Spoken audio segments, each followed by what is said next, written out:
Hello guys, welcome to another Banter Blitz with me, International Master Andrey Ostrovskiy.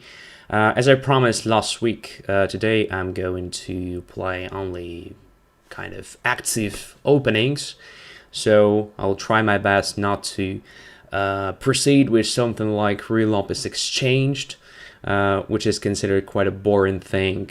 With black, I'm not going to stick to e5 against e4, so I will do my best to play something more or less dynamic. Not necessarily gambits, well, we'll see. Not that I have prepared something specific for today, so in many cases it will be just a pure improvisation. So let's see how it goes. In any way, I think you'll have great chances to beat me. But if not, well, at least we will learn something together, right? So let's get to playing. I've seen that there are already some challenges, so let me check. And just as usual, let me know on Chess24 chat if you can hear and see me well. So let us start with the game against Zevich. And Jenny E, I'm sorry, but Banter Blitz is only for premium players, premium users, sorry. I mean, you can watch, of course, but only premium users are allowed to play. So people say that, hi, all fine, everything is fine. What timing you prefer? Andrey asks Batman, so 5 minutes is probably optimal, because in that case I have enough time. Not only to play, but also to explain the things. So I'm declining the challenge from Jenny and accepting the challenge from Zevich. And I'm playing with with white pieces. Normally I start with black, but this time the very first game is with white pieces and Sicilian. So I don't have to do anything specific to play aggressively here, I believe, because Sicilian is already quite an aggressive opening. The only thing I usually play, knight to b3 here with castling short, but I can still play it and be aggressive, I believe. So evidence also says that all is fine. Okay, bishop takes c3 is, in my opinion, a dubious decision, because in Dragon, and black played exactly this accelerated Dragon stuff, the dark squared bishop is the key piece. And yes, there is a compensation, of course, because white now has a damaged pawn structure, but I still don't believe it's a good decision. So, you know me, I love bishops, and hence, I guess I should have some chances to attack on dark squares now. And in general, position tends to be more and more open, I believe. So my bishops will gain their power over time. Well, this I will do my best to prove it, to achieve it. Okay, so how to protect e4? I think there is nothing better than bishop d3, so let's play it. Because we prepare castling at the same time. Now I guess we should just take, because as I said before, we tend to open the position as much as possible for bishops. So let's do it. Bishop f5. Okay, now I think we should challenge the queen somehow. Let's do it. Opening diagonal a1, h8, potentially for the bishop. Okay, now what? Bishop b2 or knight to c5? Knight to c5 looks also good. But what are we doing there exactly? I'm not sure if we achieve anything. And again, I'm not sure that I have to put my bishop on b2, because after castling lone, for example, my bishop would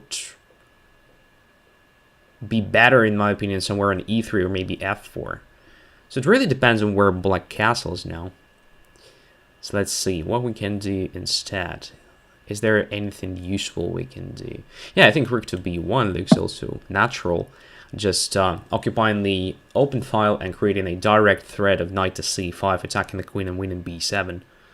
It's a tempo move. If black plays something like b6, which looks super reasonable, just to avoid knight to c5 and kind of limiting my knight. I can consider playing c4, c5, which is in my opinion an interesting idea for white to get rid of this doubled pawn and to improve a pawn structure just a bit, right? Because long term these pawns are weak, and it's a good idea to get rid of your weaknesses, right?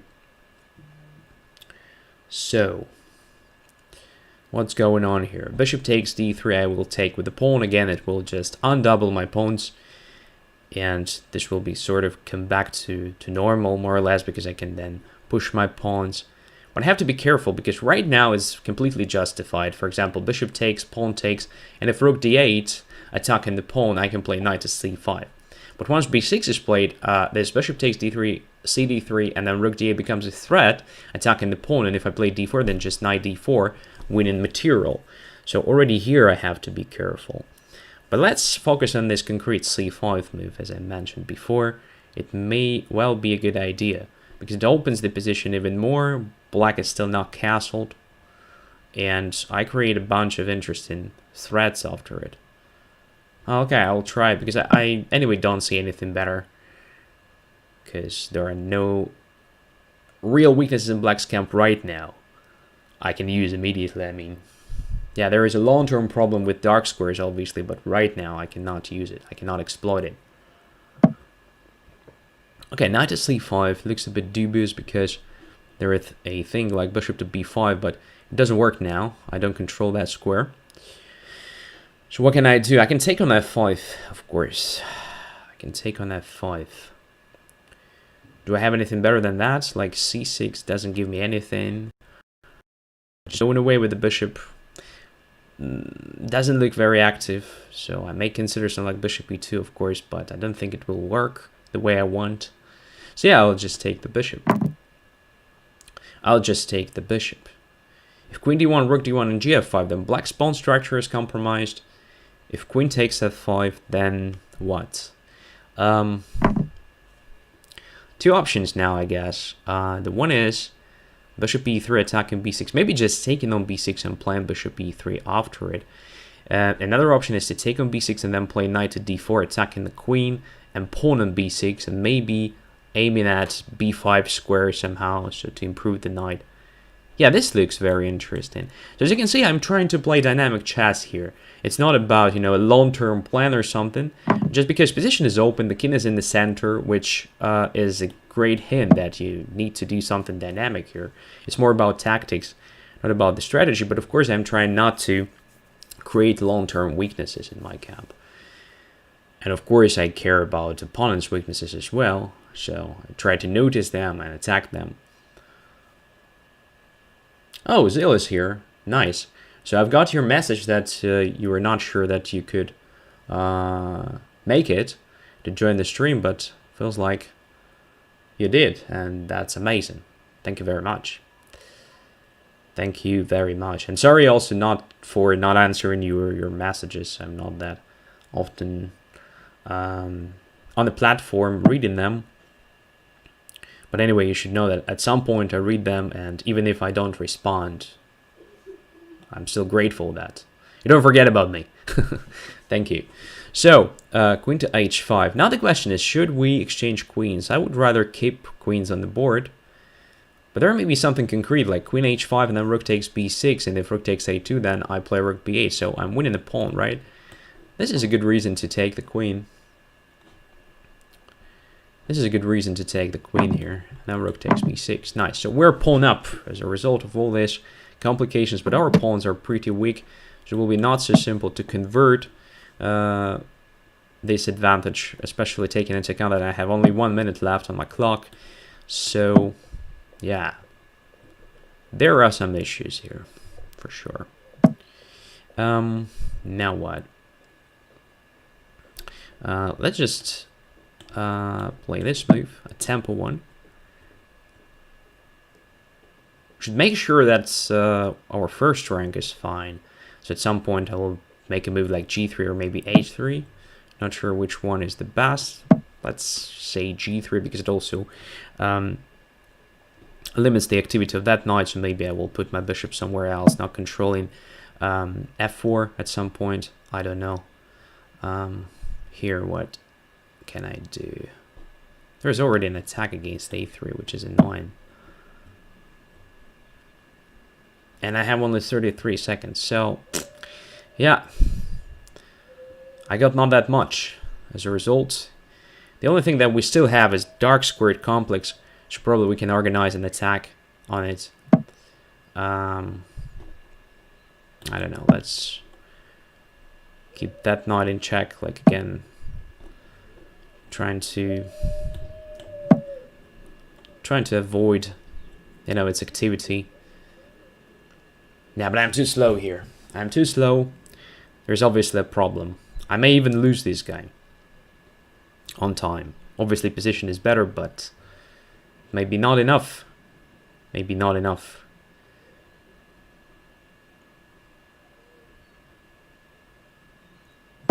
Alright, so this is probably something, I'm not sure, but feels like there was a blunder. Because now there is just two knights in the c file and I'm just skewering them. And yeah, we may win something or maybe not. Yeah, black is fine here actually because of this knight to b5 move. Yeah, that's alright. That's alright for black. And even more, I think black is better here. Yeah, black is better. So what is our only hope? Playing on time, pathetic. But that's what we have here. I didn't see anything else. All right, let's get to f7. And e6 is also under attack. Maybe we should take that one exactly. And come back to d8, attacking f7. All right, I won. I was really, really lucky here, but yeah, at some point I got some advantage. I'm not saying that bishop takes c3 is a wrong way to play. I've seen many players do that actually, and I've played several Blitz games mainly with this bishop to c3. Maybe it's a move. Maybe it's a move. I'm not sure. So the only justification of this exchange of the dark squared bishop for the knight, as I said during the game, is that the pawn structure is a bit compromised here. Yeah, and the way you played was pretty logical actually. So look, after bishop d3 you played d5, then played bishop f5. That's, by the way, a great thing to do. So if your opponent has a pair of bishops, well, try to exchange at least one of them and you will definitely decrease that advantage. And indeed, position was not so easy for white to play. You made all the right moves here.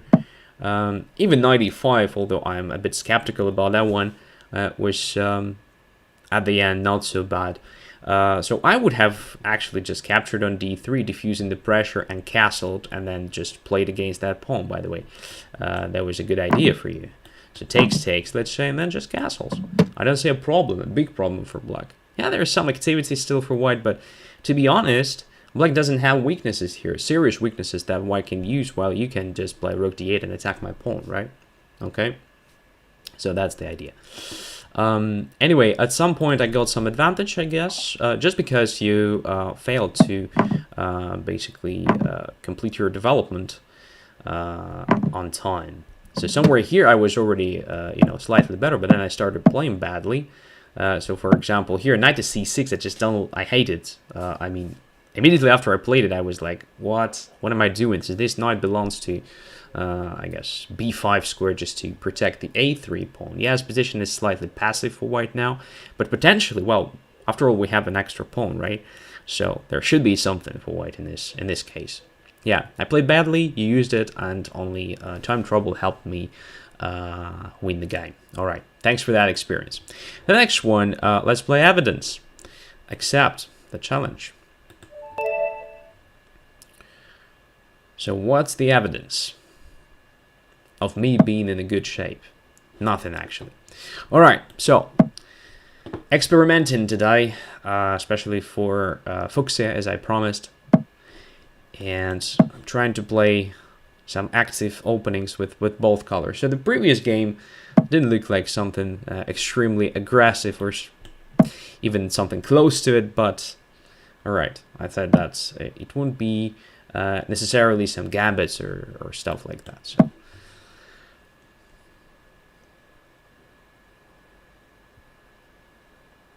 So playing strange things now. So playing on the side at the very beginning of the game, but the idea is still central, because I want to get rid of that knight on c3, which is a good defender of e4 pawn, which will give me some better chances to attack the center afterwards. And I'm not sure that bishop e2 is a good move. I would have had that bishop on b3, actually, where it belongs, because this diagonal is quite good. Now what? d5 is an option, obviously. Queen to b6 is an interesting try. I will go just d5. So now b4 controls c3. d4 can be attacked with the c6, c5. If white plays e5, right? Doesn't give me anything specific anyway, so I'm not saying that I'm fighting for the advantage here, but I think there may be some sort of initiative. Oh, this way. I didn't expect that. So now we can grab the pawn. And there will be a piece on d4 instead of a pawn, which means e5 will be a bit more vulnerable, right? Because the best defender of anything is a pawn. It's the most solid thing when you protect something with a pawn. Even if it is just another pawn. Doesn't matter. Alright, and here I see that I missed one thing. So if I play bishop d7, there is a e6 stuff. Didn't consider that at all. It's maybe not so dangerous after all. So look at this interesting part. So bishop d7. Obviously I can play bishop b7, but I just want to get rid of the pin immediately. So if I play bishop d7, there's e6. And then I can take with the knight on d4. That is crazy. And then e d7 just king f8, or bishop takes d7, also king f8. So what? Kind of, yeah, strange looking position, but I'm still in the game. Let's try it. I mean, that looks interesting. That looks like a pure experimenting, giving your opponent a chance to get, you know, optically very active position. But maybe it's not. So I take a piece, right? So my opponent can take on d7 with either a pawn or a bishop. It's really good that my bishop is already on g7, otherwise it would have been something very close to checkmate. Alright? So.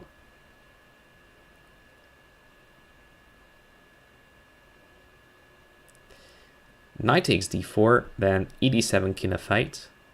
And then bishop is hanging, and pawn on d7 will drop really soon. But even after bishop d7 and king f8, well, this construction looks a bit vulnerable to me, right? So, position is materially equal. Nothing has happened to the material now. But e6 is under pressure, and the thing is, if let's say e takes f7, I can take the bishop, and I think I'm fine there. Another option is, after e takes f7, is to play knight to f6. And now what I wanted to do is to take on the e6, but maybe it's not the best option. Knight takes e6, there's queen takes d5. Is it a good thing? No, then knight goes to f6, I'm winning. So knight takes e6, bishop takes e6, f takes e6. There is a problem with the pawn structure, but I don't feel like it's that critical. So I think I can do it, right? Yeah. And I'm attacking b2 as well.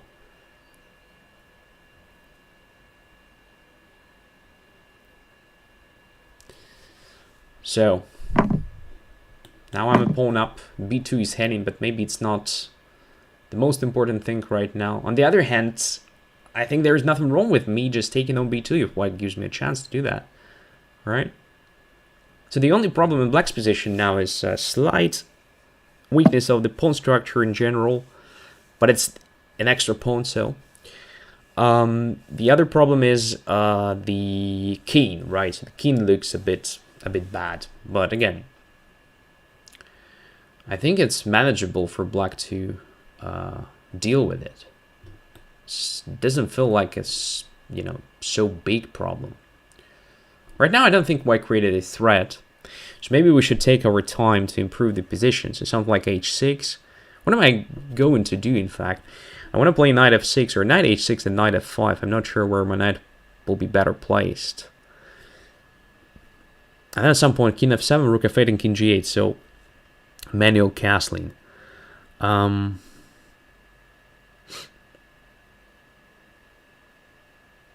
know. So what is the right way to do the things here? Maybe rook to c8 to have a possibility to protect e6, I think. So Fuchs says black's simple idea in this line is e5 and make white's development difficult. Yeah, e5 was also a move, I guess. I didn't even consider it. I feel like I'm not that ready for, you know, active operations in the center right now, but maybe I was. I'm not sure. The idea behind rook to c8 was not only to exert some additional pressure on c3. The point is, once white starts attacking e6, I want to be able to play this move. That was basically the point. But again, maybe it's not right. Maybe it's not right. Good thing to consider here, to take that knight or not. I mean, we can continue with both options. I'll just take it. Because you know what? I think we need this time. Fuchs says that she was not talking about this game. But, you know, it was relevant to this position as well. Oh my god. That's funny. I mean, even in this position, e5 would be a move, you know, affecting white's development to some extent. Crazy. Oh.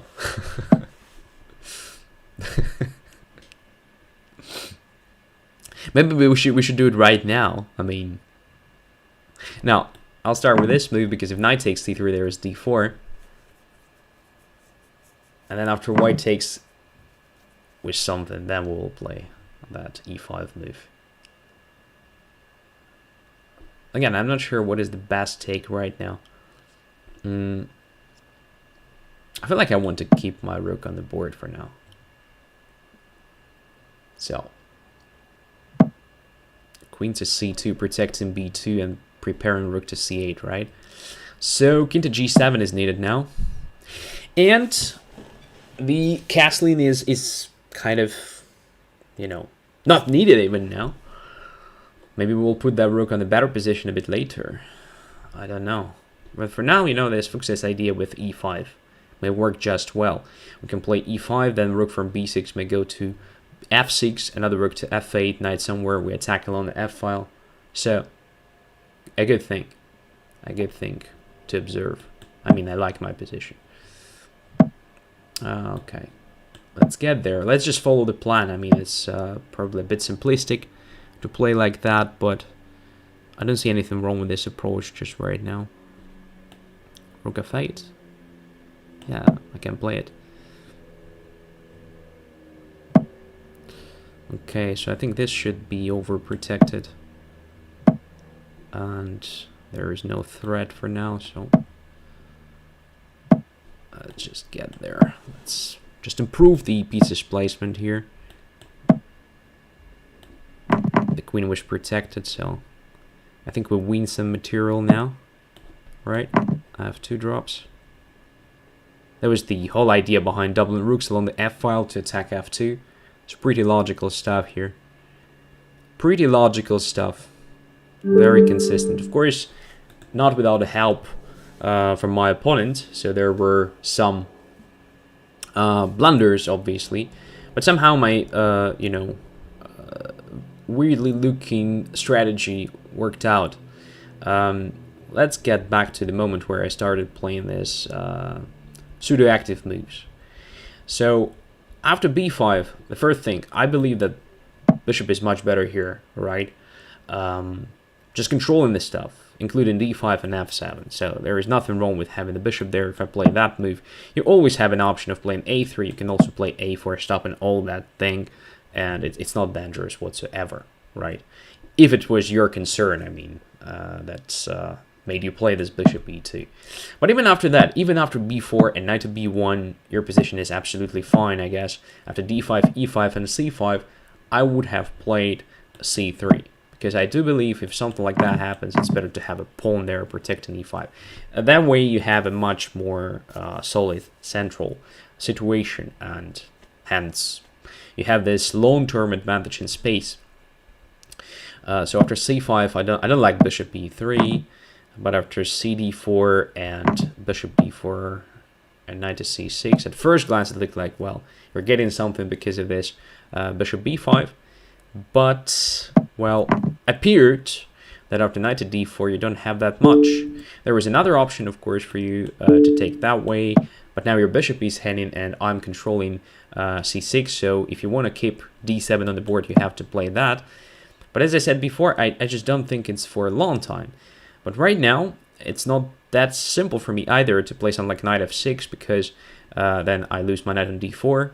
So probably that was a way for you to play, I'm not sure. So maybe I should immediately jump with the queen to a5, attacking the bishop and intending b3, d8 is control. It's a weird position, actually.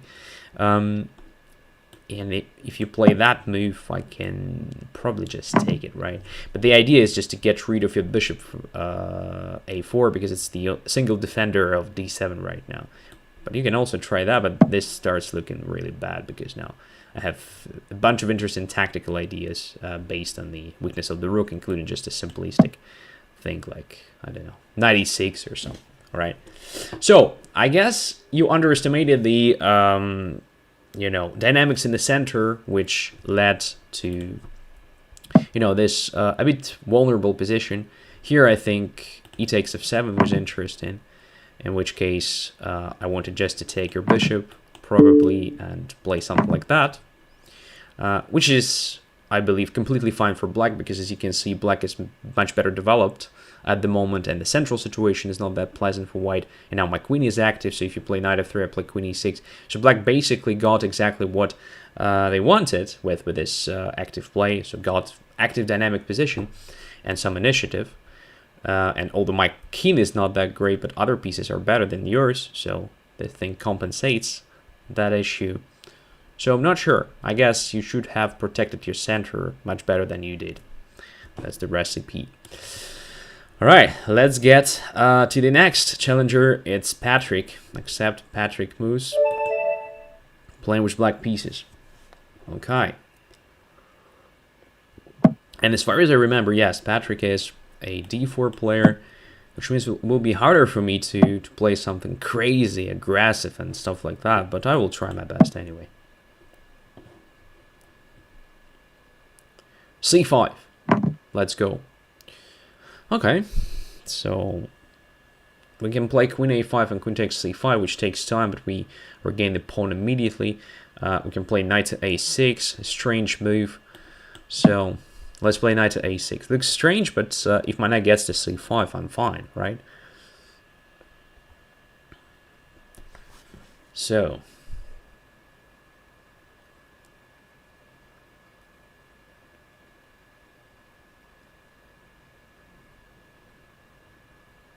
there is something similar, obviously, if we just swap pieces. So if you imagine that white is black and black is white, there is just this knight to f3, d5, c4 takes, and then knight goes to a3 line. Obviously here white has an extra tempo compared to that one.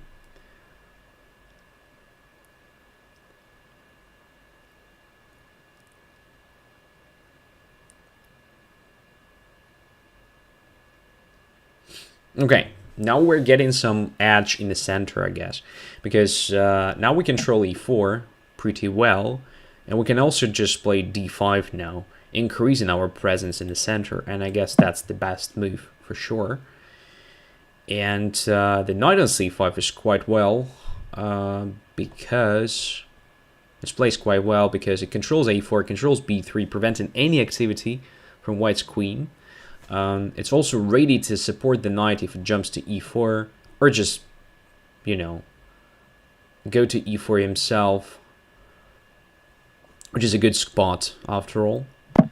So I feel like we got what we wanted without much effort. in this case. The rest is just to, develop our other pieces on good positions. And there are options, just as usual. So one of the ideas is just to play g6 and bishop to g7. And I think I will follow that pattern. Because to develop the bishop on this f8, a3 diagonal, I would have played something like e6, and I don't want to make my bishop passive for that. I would have played something like bishop f5 or bishop g4 first, but then this bishop b5 comes, which literally forces me to come back to d7 with the bishop. So for that, I would have probably had to play something like a6, which is another tempo. And I believe that exchange of bishops is pretty much okay for me here. I mean, exchange of light squared bishops, because white has played several pawn moves, putting pawns on dark squares mainly, making light squares a bit vulnerable. So without the light squared bishop, it will be harder for white to protect them potentially.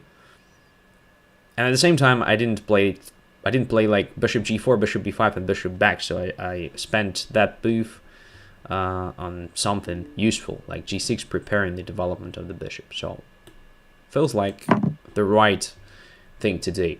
And now if knight jumps to e5, there's queen b5, attacking b2, and also controlling d3. Exerting some pressure on that one. I don't really think black is really better here, so position should be pretty much balanced at this point.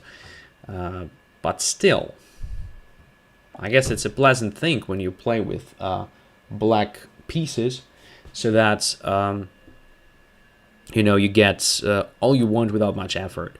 And after knight d2, I have this knight to d3, right? And I will just play it without much thinking, because it's not about winning something. It's just check, and then I'll take on b2. Just the single fact that I can force opponent's king somewhere to a strange position is already enough to make this knight d3 decision.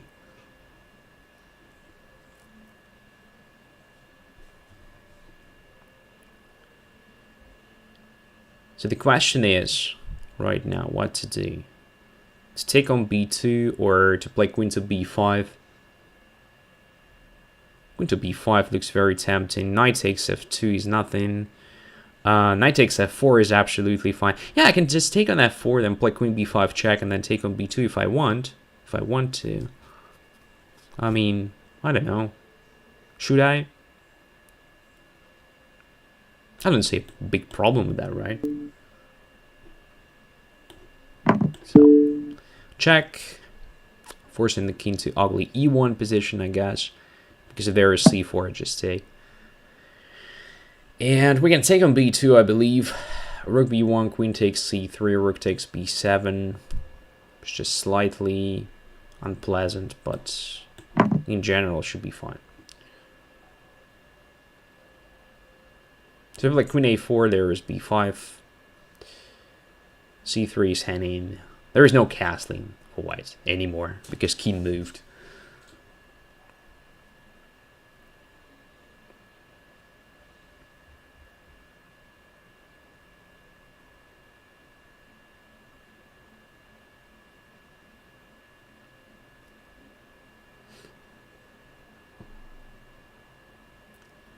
So, I'm satisfied with my position. I believe that white's only chance here is to play rook to b1.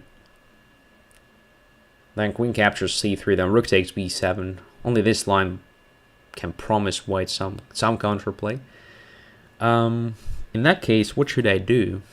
Because right after rook b1, queen takes c3, and rook takes b7, there is a threat of queen a4 check. Which is not the end of the world, but that's definitely something wrong. That's definitely something bad to black, sorry. Queen to c1 is a bad thing to do, because I will take with pleasure. Yeah, I know that white's king was bad, so it could have been sensible to keep queens on the board, but hey, we have won a pawn, and our pawn structure is much better.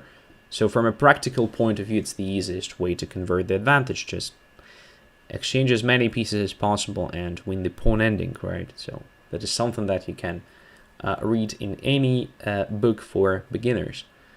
as a good strategy to convert material advantage. That's what I'm doing here.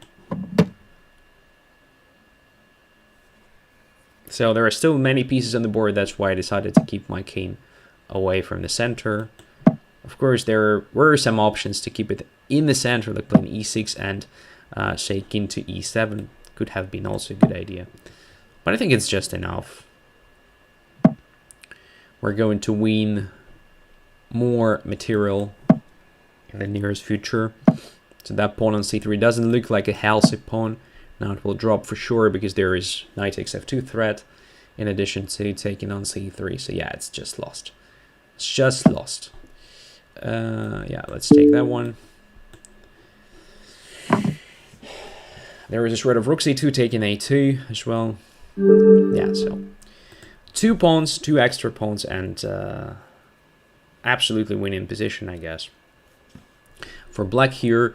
And all of that was possible because of knight to d2 move. So, I mean, knight to d2 is a terrible blunder. Instead of playing that move, white could have played a simple castling, for example. And then knight d2, so the same, but after castling. Or knight to e5, deserved attention, as I said during the game. In that case, we can play queen to b5. But you can notice that d3 is under control, so it's not a big problem. And you can play queen e2 now, which again should lead to something like a balanced position, I guess. So maybe black is looking slightly better here because of this extra pawn in the center, like d5 one. So black indeed controls a bit more, I guess. But it's not that critical. So I would say that it's absolutely fine for white. I mean, if the equality is the goal, then it's the easiest way to play. So the question from Bogdan, please try queen b5 instead of knight takes f4. Let's have a look at that moment. So it was not needed, of course, but it could have been possible. So why didn't I play that one? It's a good question.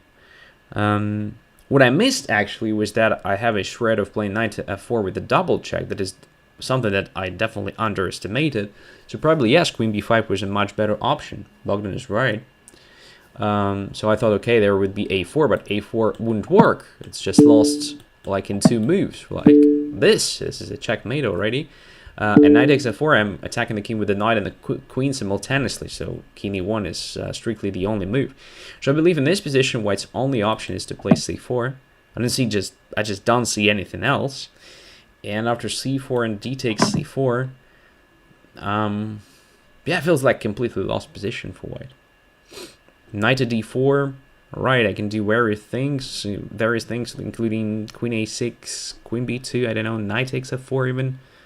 Yeah, Bogdan is absolutely right. So queen b5 was much stronger. Obviously, I've seen that move during the game, but I just didn't see that. Well, there is a threat of knight f4 with double check. I thought it would be just something like, you know, a discovered check. Yeah, you're right. An improvement for sure. Okay, let us continue. And Bogdan is next. My next opponent. So how to play aggressive chess against a strong opponent when we have a French defense. I have no idea. Let's try this crazy thing.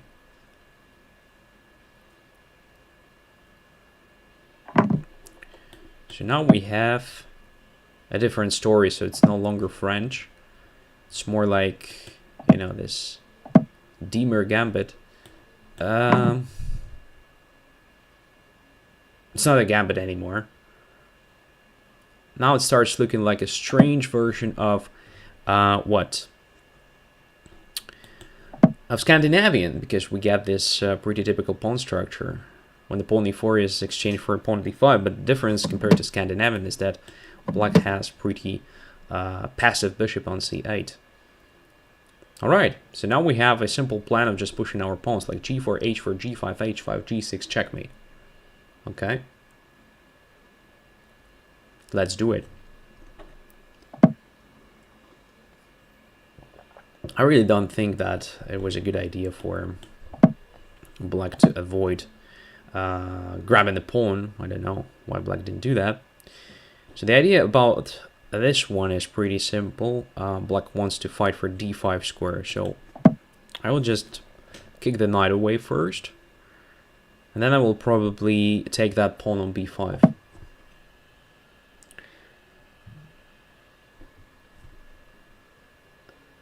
So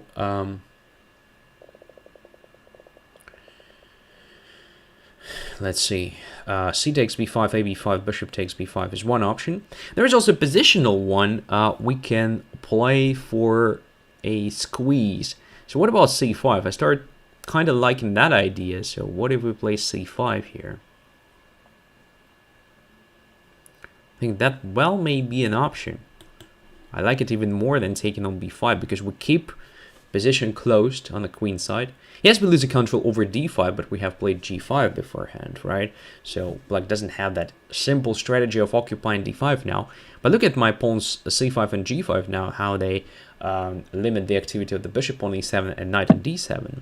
I like that part of the story as well. So, what to do now? h4 looks like an option. I think it's the most logical follow-up here. Let's start with that one. Protecting g5, intending to play h5, g6 at some point, but for now just keeping that g5 pawn protected.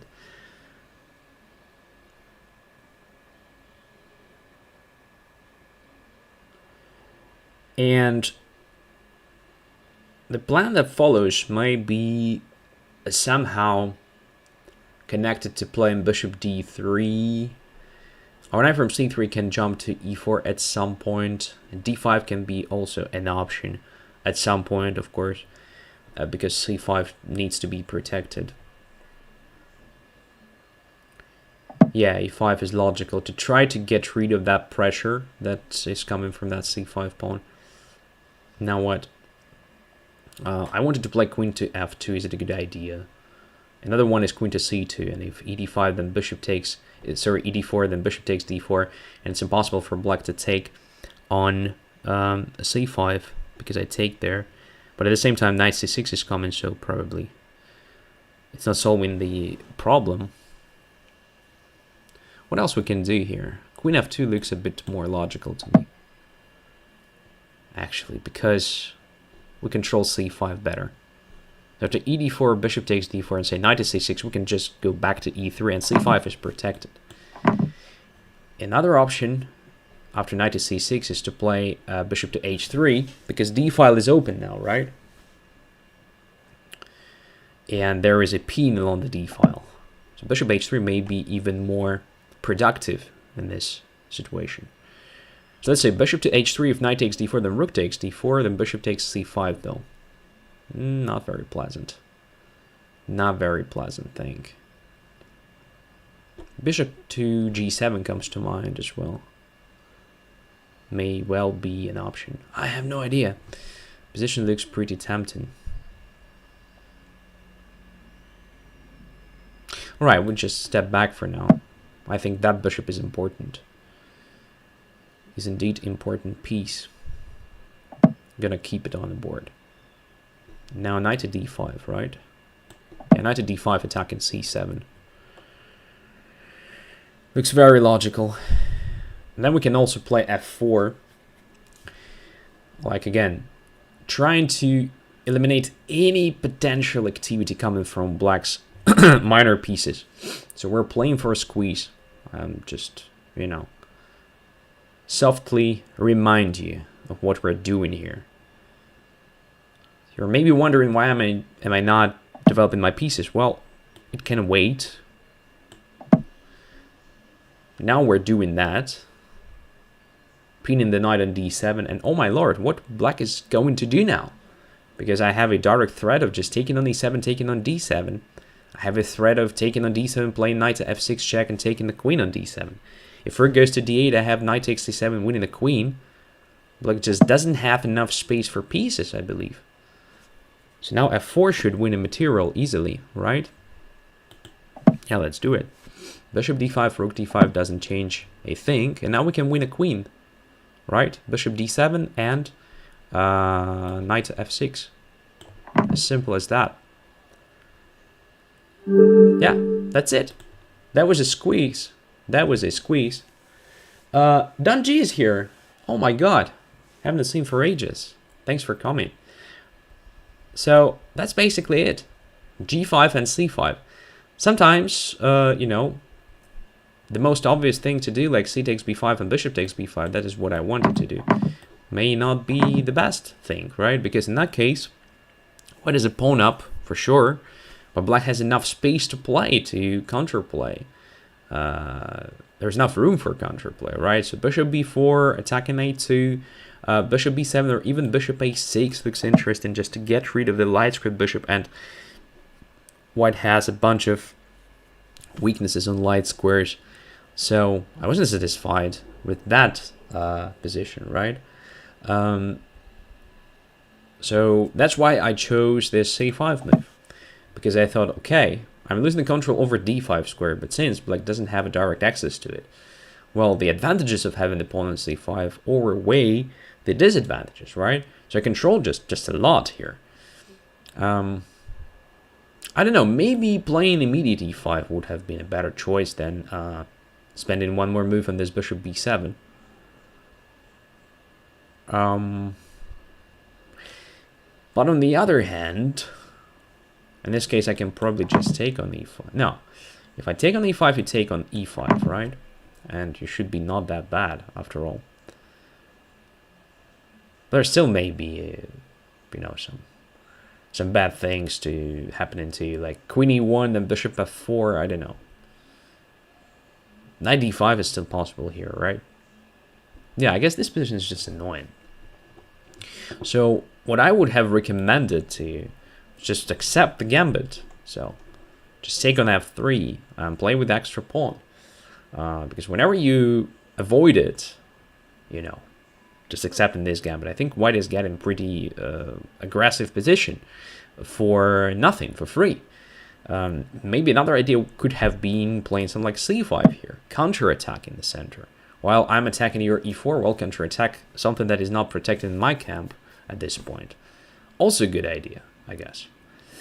But e3 is probably the least challenging option for white. I'm just taking that, and as I said, we have something similar to Scandinavian, one of the lines, so just compare it to this position. Something like this, as far as I remember. Or not that one. I'm not sure. Probably c4. I guess c4.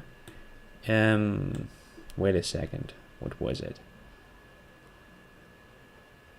I can't remember exactly what was that. Maybe it was just d4 anyway. Yeah, think like this. So f3, let's say bishop somewhere. Can play that one. And we're getting something similar at some point. After, say, something like that.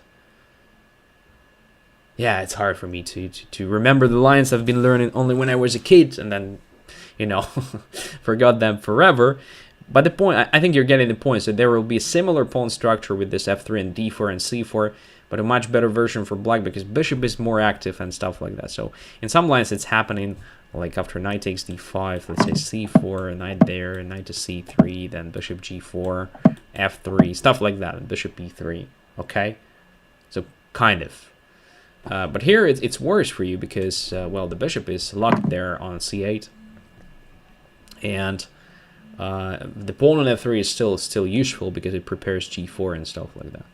Okay, so I believe this position is much more pleasant for white to play than for black. Anyways, thank you. Batman is the next. Oh my god, I'm scared. I'm scared to death. What would that be? Okay, I'm playing with black.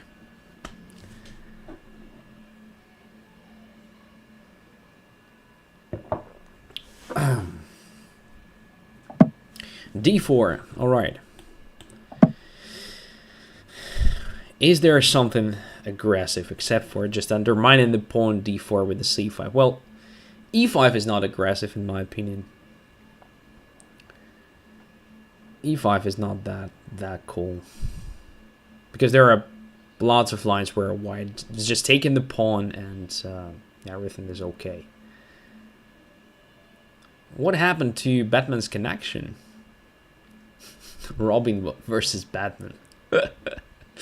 Oh, Thomas.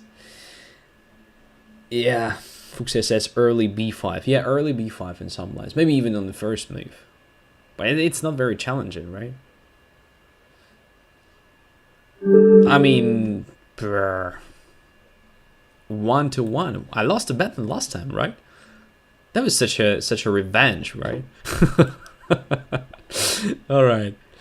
Yeah, unfortunately. Okay. Bogus. Playing with white pieces. And I'm getting white pieces after it as a reward. For what? For nothing. Okay. Alright. Let's try Grand Prix attack. Or something like that.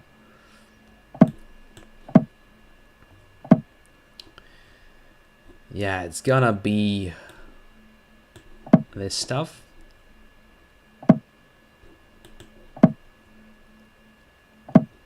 And then quickly with F5. Chromic student says international master beats candidate master in one move. Okay. Kind of clickbait YouTube video title, right? All right. Knight f6. Castling, obviously. We need the rook on the f file. Yeah, Batman, you can leave another challenge. I'll accept it. I'll accept it because it's something that looks fair to me, right? Looks fair. Castling. Now what? Queen e1 is a typical thing to do. Head into h4 square, then bishop h6, and then checkmate. Let's do it. Let's do it. I have a feeling that black missed a moment where it was possible to play a6, really challenging my bishop, and castling short is probably too early. But I don't know. Maybe the way black plays it is also acceptable.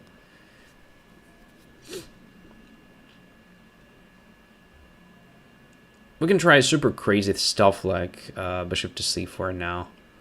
And then if knight c2, then queen h4, knight a1, then bishop h6. Pretty interesting. But okay, I'll just take on d7. Similar ideas. I'm just not going to sacrifice that much.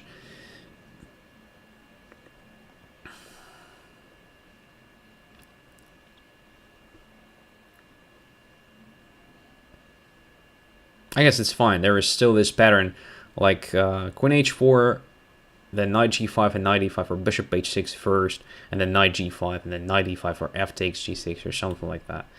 So,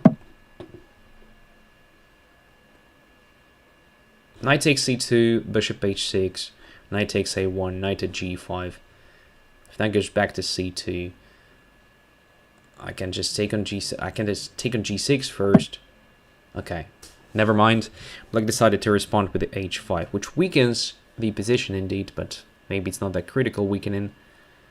On the other hand, well, pawns don't go, don't move backwards, right?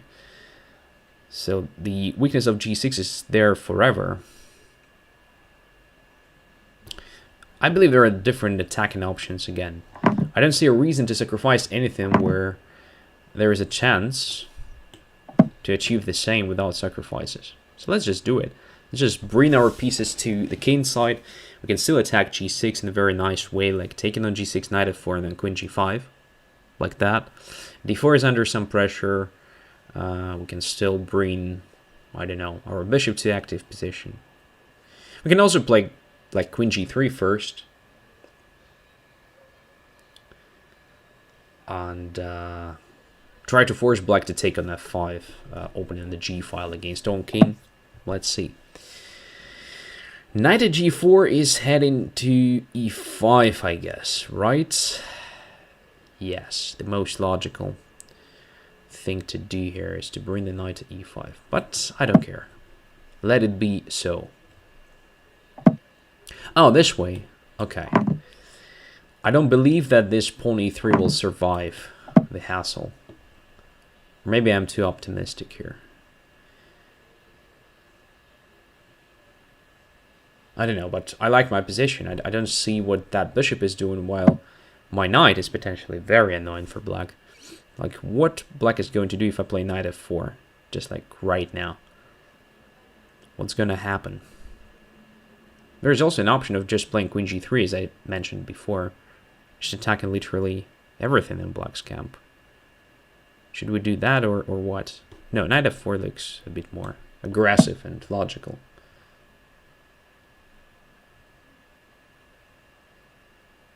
So we're getting closer.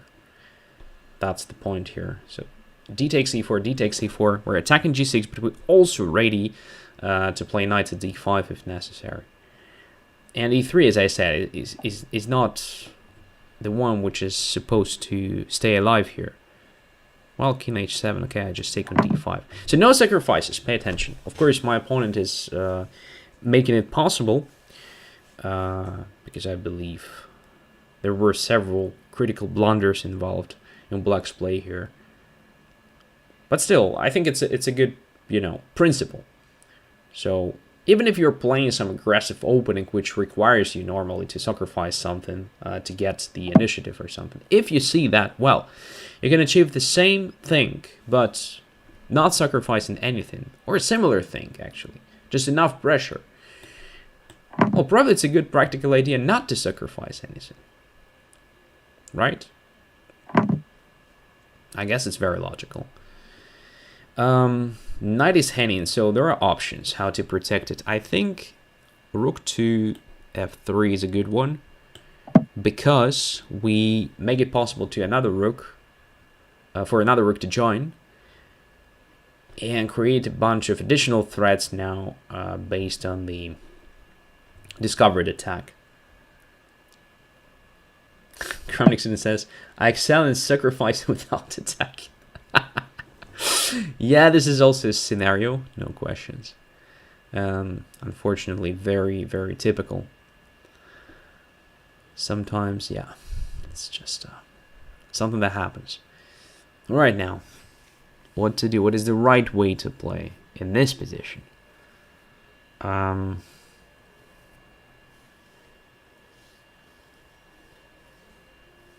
Well, let's just get back to f2. I know it looks a bit strange because on h4 was much more active and it looked like there were some much more active options.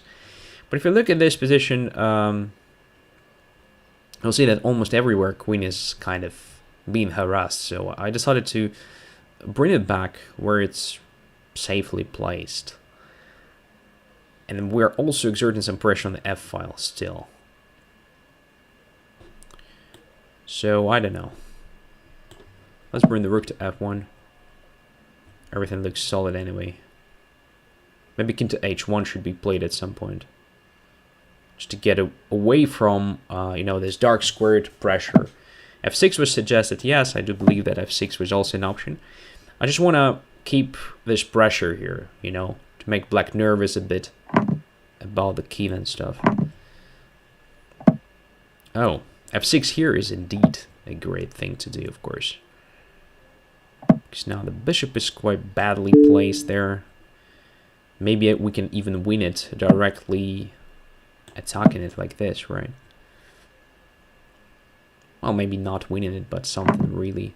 Oh, here's queen f6. I blundered that. Oh, shit. Yeah, this changes maybe not everything, but a lot. That was really an unnecessary thing to do. God damn it. Yeah, I played badly. I played it badly.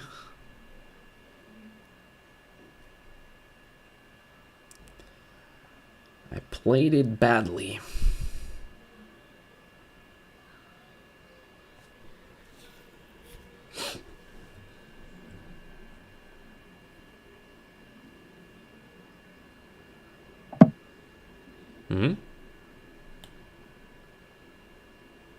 Not sure. What's going on there? What is rook g6 all about? Okay. We're don't have time to figure it out. Rook was hanging, that's why I played back to f1. What about this?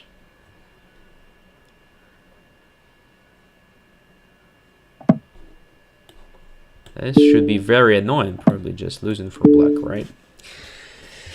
Yeah, so we're getting there finally. We're getting there. Yeah, at some point I just missed the thread, right, and started playing badly. But black position was already, you know, lost after I managed to take on d5 at very least. So I'm not sure if it was all necessarily that correct an approach. So probably knight takes c2 was still interesting to try. I mean, what I was going to play was this bishop h6, followed by knight at g5 stuff, like sacrificing the rook, effectively, but intending to checkmate black simply, because I want to play knight at d5, and then bishop g7, and queen h7, that's the idea, right? Here I was not sure what happens if knight to h5 is black's response, because h5 is now closed, my bishop is under attack, so I probably have to take. Then you obviously take with the king, and I can play g4 now, but you can run away with... Oh, probably even knight back to f6 is fine here. I don't know. So you have to calculate all this stuff. Like, you know, if you take, I take on f6, but there's rook h8, or maybe you can play h6 here, and then you can take there. I don't know. There are too many questions. And knight to c2, so at the moment you are like a minor piece up, right? Queen g4 is coming, so stuff like that. Maybe knight takes c2, which was possible. Again, maybe I'm not forced to play bishop to h6 after all, so I can probably delay it, so I can play rook to b1. Why should I sacrifice the whole rook, right? If I can play bishop h6 a bit late, just one move later, actually, and I'm just one pawn down, not the whole rook, or potentially the exchange, or potentially the, you know, a minor piece. Again, demonstrating the same principle in action. So if you can achieve a similar result without sacrificing anything, why would you sacrifice? It's taking a huge risk, right? And as I said before, I have a feeling that you should just aggressively harass my bishop immediately, somewhere here maybe. Just immediately ask him, what are you doing here, bro? Like d3, okay, you don't have enough space. If you play, excuse me, a4 or c4, there is b5, immediately grabbing more space at the cost of that position of the bishop. And if there is bishop c6, then bishop c6, well, you have pair of bishops right from the start, which is a great thing.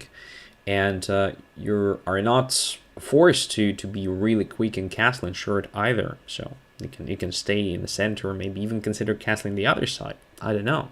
There are options. So something like that. Thanks for the game. Zurin is the next. Accept. Well, it's really hard to play against this guy. I mean, if we talk about playing something strange. But Zurin plays a look in defense, so the opening, which gives you a chance to be aggressive. So let's try e takes d6 here. So normally I play knight to f3, but I want to try something Talesque, I would say, if there is such a word. But I do remember that game, not the game itself, but the move in one of Tal's games. I don't remember even who was his opponent, but you know, I had the several books of Tal with the not very well selected games. Just almost everything was there. So it was a collection series, I guess. And I was just, you know, scrolling through the pages, and I've seen the diagram where he just played h4 at that very moment and won the game in a very good style. So I thought, right, I must try something like this. Must do it, right? At some point. And actually, I never played it myself, so pathetic. Never played it. So it's the time to try it. So what we have achieved so far, we have forced the weakening of black's king side.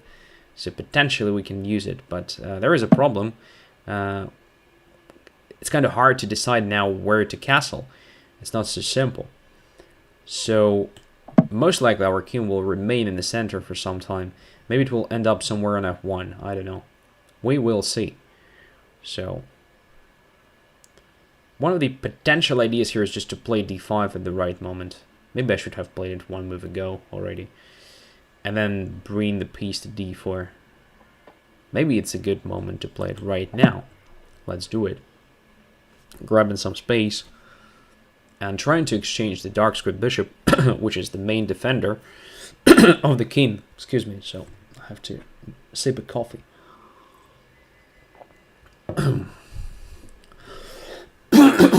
And, you know, many episodes ago, in such a situation, Kramnikson would have said something like, well, that's because you smoke. You're coughing just because you smoke. Well, it's no longer that. Like already half a year without smoking. So it's something different. I hope it's not Corona. 95. Just talking for like more than an hour without stop. I guess that's the most natural reason. Dungy says he doesn't smoke anymore. It's also a question still, because last time I made that attempt, it lasted like almost 10 months, and then I came back to that crap. So we'll see how it's gonna work out this time. I think we should spend our time on that move, like gently preparing g4. Gently. Okay, c4 is under attack, and we can do what? We can use that queen's position to transfer our knight to d4, a much more active square. I don't think queen c7 was the best decision here, but I'm not sure which is the best. So gentle preparation of the g4. But anyway, knight belongs to d4, I think. Belongs on d4. That's a good square for the knight. And we got there, you know, not spending time because our opponent played queen to c7. So we're relocated to a much more active position. Now I guess it's time for something more aggressive. So something like g4 and h5, right? Maybe even right now. So g4, let's have a look. Bishop takes, pawn takes, h5. Interesting. But again, should we sacrifice anything? We can just play f3 and g4. Well, if we play f3 here, there is potentially a problem with what?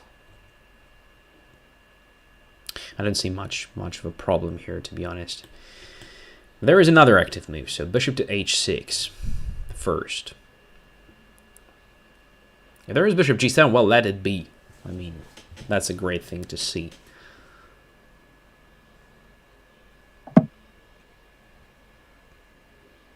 And right now, it's so tempting to play g4, so I mean, I will do it. And then h5. The question, was there f4? Well, f4 was there, of course, but it would have limited my own bishop, so I think I need my bishop on h6. Because I also want my queen to have, you know, a simple access to the king side. And if I play f4, I kind of stop my own pieces from getting there easily, right? Obviously, black would have just went away after f4, like bishop f6 or bishop g7. Not taking on d4.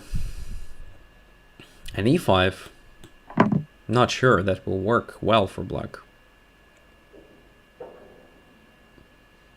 But that's a nice try anyway.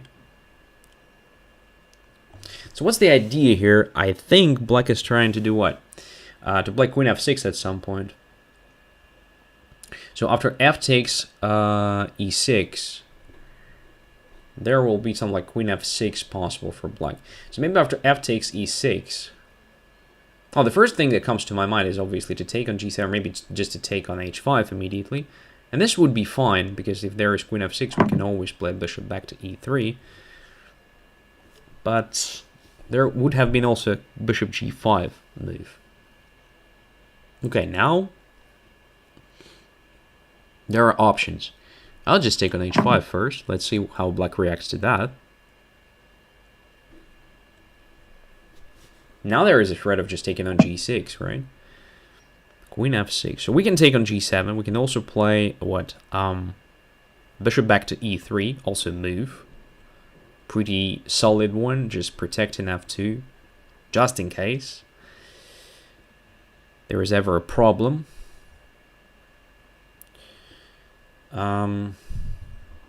What else we can do? Yeah, I guess I will just play bishop e3. I like it. So we're not opening position against our king here, because we shouldn't forget our king is also potentially vulnerable. And keep all the options here. And we also have additional idea now. It is to play h6, bishop h8, and another pawn to h5. Like using all the guys there to attack. And let's do it.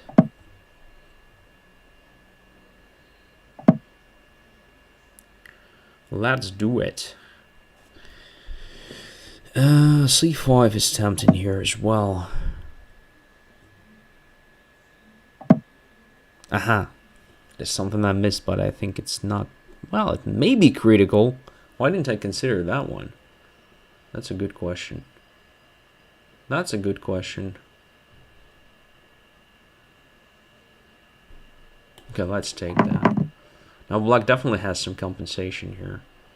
So we should be really careful now. There is bishop d5 stuff. Okay, rook to g1. And what now? Queen to c2 doesn't necessarily give us anything. God damn it. I spoiled a good position. Spoiled a good position. That's true.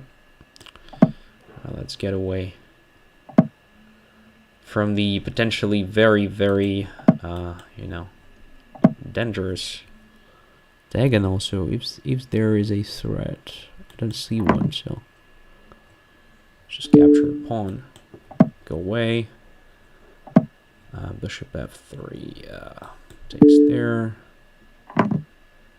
It's still very annoying position. Bishop takes there, queen takes there. What's going on here? Don't understand. Like, I won on time, but probably I missed something really strong now. So, at some point I just spoiled my position. I was so confident that, well, black doesn't have counterplay, and that played a bad game against me. So, I believe the white's position is better here, but one has to be very careful. What did I do wrong here? D5 is such a nice resource. I should have probably taken on e6 already, or maybe on g6. I don't know. What happens if I take on g6 here? Nothing specific, right? So even c4 can be captured. Or dear lord, this d5 is strong indeed. God damn it. How would... I don't know. I don't really know. There are different options, but the position is far from being clear to me, right? So, I have no idea. So this is definitely a good position for black. I'm not even sure that it's you know, the white has an advantage of any sort anymore. I'm not sure. Probably not, because what's going on here? White has an extra pawn, which doesn't matter whatsoever, because white's king is now super vulnerable. My dear lord. Yeah, there was probably something that I missed already here. Captured, check there. Oh, it doesn't feel like I missed any, you know, crazy tactics, but it was really close. It was really close. So, yeah, probably bishop d4 was an impulsive decision. So something like rook f7 or rook e7. I have no idea. I don't like this position at all. It's probably just very bad for white. Well, very nice take. Very nice take, Surin. Thanks for that. I cannot say anything more specific about this game. It's too complicated, right? Too complicated. Okay, was nice. So the next one. Black pieces. We're going to play something aggressive. Opponent disconnected on not even making the first move. Oh my god. And I have to play against Batman, right? Do we still have a challenge from Batman? Yes. So I should definitely play Batman in the next game, right? And that is exactly what Batman said. Don't forget me. Correct. I promised to play against you and I'm not doing it. And I did something wrong already here. I played e5. What the hell? I was supposed to play something like c5 or g6. Oh my god, I just lost my mind. Alright, doesn't matter. So my opponent gave me a chance to be aggressive again. Let's do it then! Knight to c6.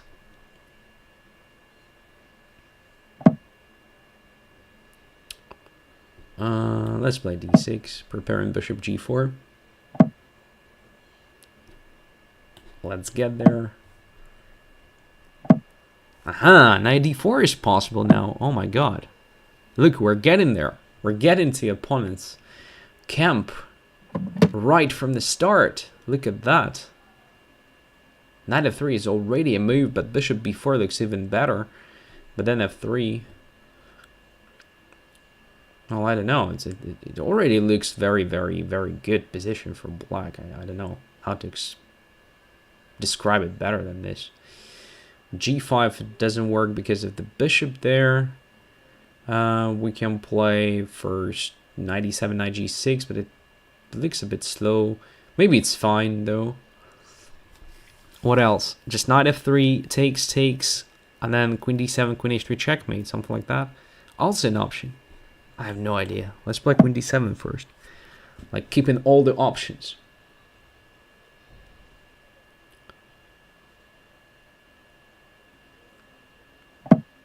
f3 is not possible because of the bishop on c5. Yeah, we're going to win this game easily. Knight e2 check.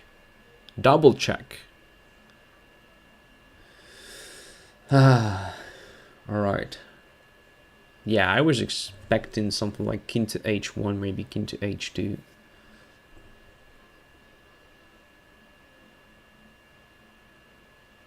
We can take on g3 now, right? Again, I expected king h2. Too many blunders, my friend. Too many blunders. That's the reason you're losing this game. Too many blunders.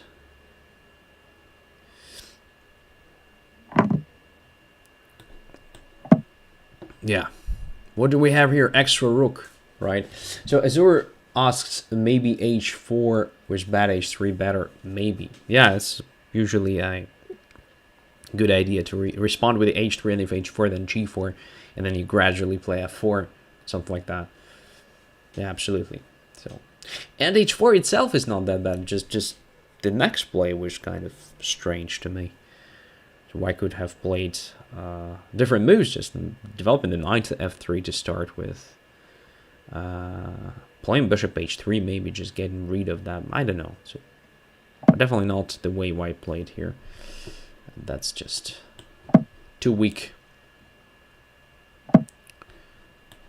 Okay, so d4 and d5 trapping my bishop, right? So we should prevent that.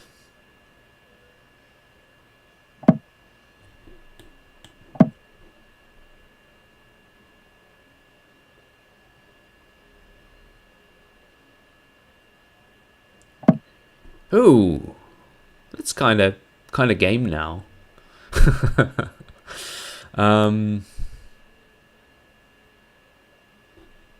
Interesting, right? But I think it's still not enough.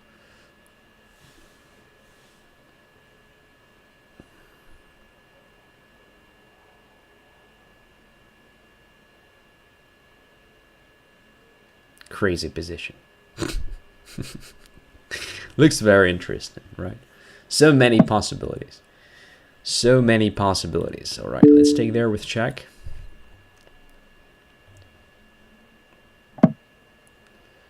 Now we can take on h4. That's what I think is good for black anyway. Let's do it.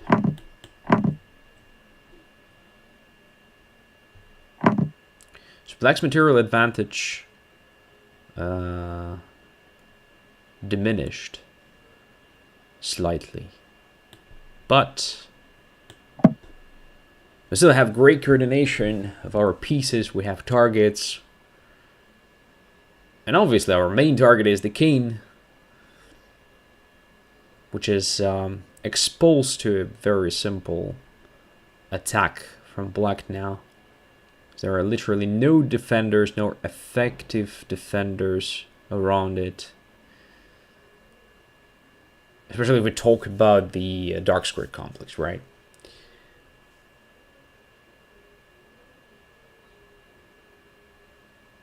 Come on, my friend. Just resign. Give Batman a chance to play.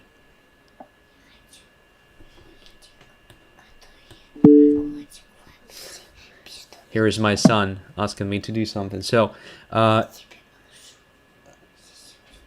bit later. No. So I didn't expect that coming. Like, alright. So it's distracted a bit. Okay, so my opponent resigned. Basically, yeah, this position is already lost. Well, it was lost for a long time. Had been lost for a long time. Well, just a lot of blunders, okay? So Batman, let's play against Batman. Except the...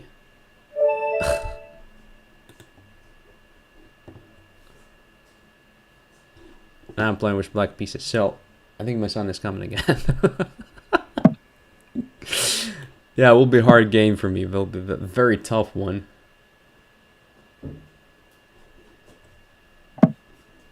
So. Okay. Потом немножко. Мы потом разберемся, хорошо? Посиди, пожалуйста. Я работаю. Давай. Alright, so here we go.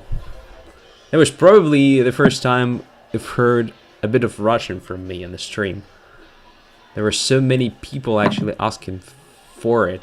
So here we go. Oh my god. Yeah.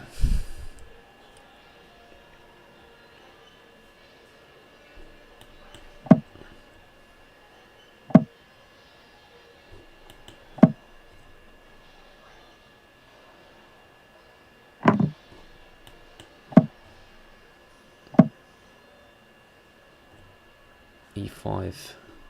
Oh, let's take it. So Azurmis said, I understood all you said. Wow. How come?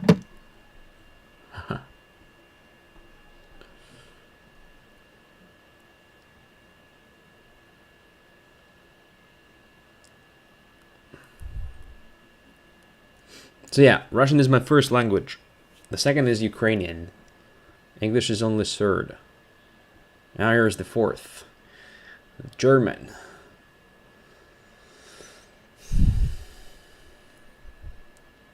But anyway, that was forced. I mean, I never speak Russian in, you know, English spoken streams because it's stupid. But yeah, there was a situation, right? I had to. Because my son understands Russian and my son starts understanding German as well. He doesn't understand English. And again, I'm not sure to which extent he understands German because he's just in the kindergarten right now and he's learning constantly, like every day, piece by piece, new things, which is great, I think. I start hearing some German from him from time to time, and that's fascinating. All right, what's going on here? D5 is my target, I believe, so let's try to do something. Fuchsia says, I had Russian in school for what? For 7 years. Forgot almost everything. What?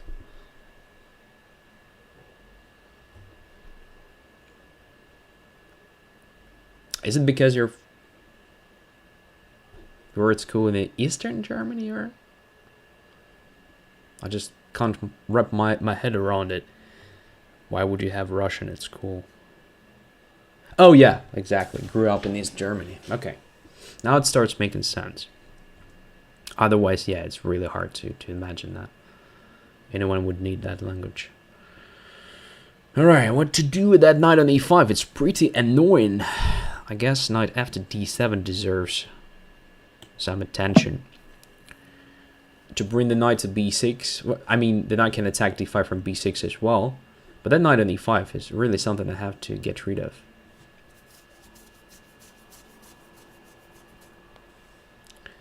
Thomas says it is a very beautiful language. Well, maybe.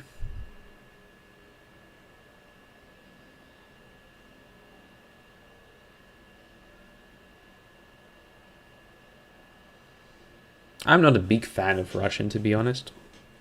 Not because I'm Ukrainian, I mean, I'm speaking about the language itself, which is my first language, but when I've learned, when I had a chance to learn English deeper than just, a school level or something, I realized that, wow, that is really a deep thing. And beautiful because of it.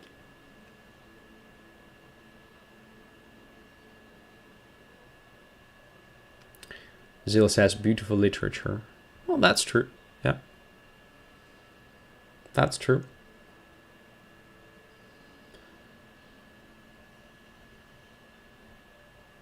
Tolstoy, Pushkin, and Gogol. Oh, you forgot Dostoevsky. If I would ever had a choice between Tolstoy and Dostoevsky, I would choose Dostoevsky every time.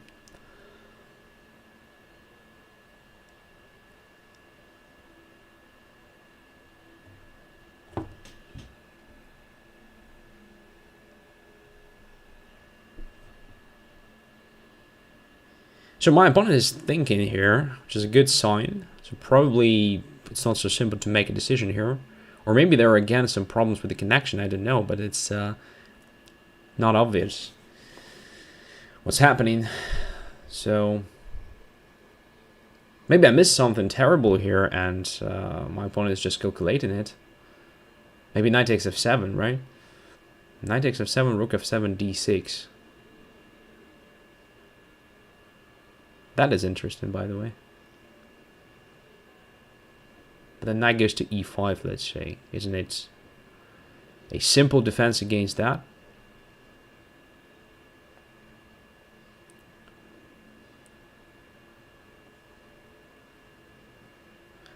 Dostoevsky, too hard to spell quickly, so went with Gogol. Nice, nice. Nice.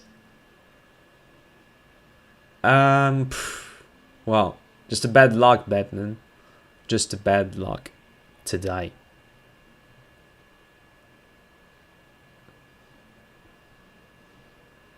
I believe. Well, at least we have discussed some Russian literature. Not the literature itself, but the, some authors were mentioned again. Oh, God damn it. Come on. No. There's no way. There is no way. Alright, so it was a double revenge today, of course. Thanks to some technical issues on Batman's side. I hope that next time it will be better. Well, that's it for today, guys. Many thanks again for being with me. I hope it was interesting. A bit more interesting probably than last time. I'm not saying that in 1 week there will be same content. I'm not sure that I can keep on playing this strange things, but well, from time to time we will probably use this format. I think it's an interesting part of chess, right? Some dynamics, some sacrifices, initiative. There is a lot to discuss if you play like that. So hope you found it interesting today. Wish you all the best, and we'll try to make it next time in 1 week, the same time. So we'll be happy to play against you and teach you a bit of chess. Bye bye.